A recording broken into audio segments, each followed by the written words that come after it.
برتن کے اندر گندگی لگی ہو تو کیا دودھ دینے والا دودھ دے دے گا؟ وہ کہے گا میاں صاف برتن لاؤ تب میں اس میں دودھ ڈالوں گا۔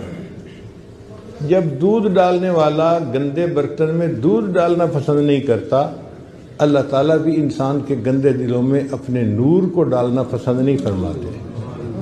وہ بھی کہتے ہیں میرے بندو ذرا اس کو چمکاؤ، اس کو ذرا صاف کرو۔ اب اس دل کو صاف کرنا یہ ہماری ذمہ داری ہے۔ یہ دل کیسے صاف ہوتا ہے؟ ذکر سے صاف ہوتا ہے۔ فکر کی گندگی فکر سے دور ہوتی ہے۔